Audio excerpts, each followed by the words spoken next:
तारीख है 5 अगस्त 1945। जगह है जापान के ईस्ट से लगभग 2400 किलोमीटर दूर पैसिफिक ओशन में एक टिनियन नाम का island. From Tinian Island in the Pacific Ocean. 6 hours later, they changed the course of history. A single atomic bomb dropped from the Enola Gay. जहां अमेरिकन आर्मी एयरफोर्स का एक joint 509 composite group, जिसमें दुनिया के सबसे बेहतरीन pilot, engineer और officers का कॉम्बिनेशन है, और इस यूनिट को लीड कर रहे हैं 29 साल के young colonel pilot Paul Tibbets. At 29 years old, Paul Tibbets. Well, as the bomb left the airplane, we took over manual control. Beneath that was hidden the ruins of the city of Hiroshima. लेकिन सबसे बड़ा twist ये है कि इस group का exactly क्या mission है, इसके बारे में किसी को कुछ भी पता नहीं है। बस इन्हें एक कोड वर्ड दिया गया है, सिल्वर प्लेट। और इसके 10 दिन बाद ही 1,60,000 टन से भी ज्यादा फायर बॉम्ब और 2 न्यूक्लियर बॉम्ब के बाद 15 अगस्त 1945 को जापान ने unconditionally surrender came to an end here. September 2nd, 1945. A solemn ceremony on the deck of the USS Missouri in Tokyo Bay. के बड़े-बड़े शहर टोक्यो, हिरोशिमा, नागासाकी पूरी तरह से बर्बाद हो चुके थे।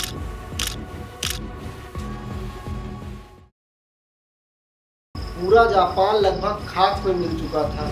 हमने जापान के वर्क कल्चर।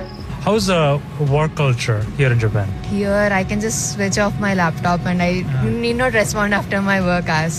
यहाँ जापान में टीचिंग जॉब अगर आप आधे घंटे भी काम एक्स्ट्रा करते हो तो आपको उसकी भी सैलरी मिलती है। सिविक सेंस, बुलेट ट्रेन,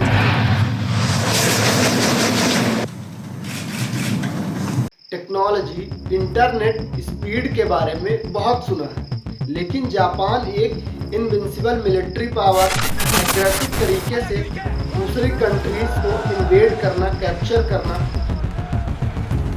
उसके द्वारा किए गए वॉर क्राइम्स, इनके बारे में हमने शायद कम ही सुना। ये कहानी यहाँ से नहीं बल्कि लगभग शुरू हुई थी 200 साल पहले।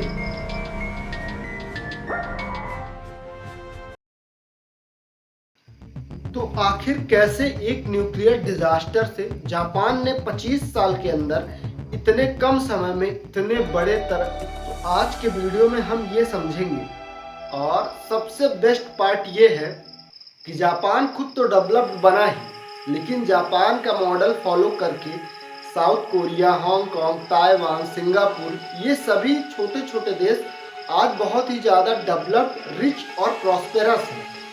बल्कि अगर आप एशिया के चाहे वेस्ट एशियन कंट्रीज के पीछे डेवलप्ड होने का रीज़न उनका ऑयल है, उनके नेचुरल और ऑयल रिसोर्सेस हैं। ना ही बहुत ही ज़्यादा नंबर्स में इनके पास ह्यूमन कैपिटल अवेलेबल है, जैसे Pakistan, India, Afghanistan, Bangladesh human capital है। फिर भी ये देश इतना डेवलप्ड, प्रॉस्पेरस और रिच कैसे बने, वो भी इतनी तेज़ी से और इतने कम समय में। लेकिन आखिर जापान कैसे इतने कम समय में इतनी ज़्यादा तरक्की कर जाता है, इतना जल्दी से एडॉप्ट करके, इतना रिजिलियंस तरीके से कैसे वो इतनी तरक्की कर जाता है इतने कम समय में, इतने कम टाइम में।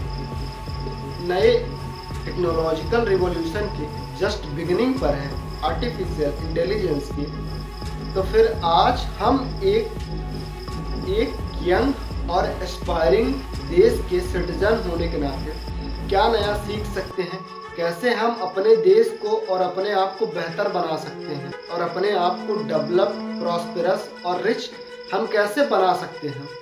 और सबसे बड़ी बात यह है कि हम वो क्या ऐसा नया कर सकते हैं जो हमारे लिए, हमारे कल्चर के लिए और हमारे लिए यूनिक हो और हमें निगेटिवली इफेक्ट भी ना करे, जिससे हमारी कल्चर, हमारा आइडेंटिटी खोए भी नहीं, कहीं खो भी ना जाए। क्योंकि जापान और साउथ ईस्ट एशियन कंट्रीज़ के डेवलपमेंट में जो एक सबसे यूनिक बात है कि इन कंट्रीज़ ने अपना सॉफ्ट पावर यानी अपना कल्चर नहीं खोया है, डेवलप प्रॉस्पेरस, रिच और मॉडर्न होने के बाद भी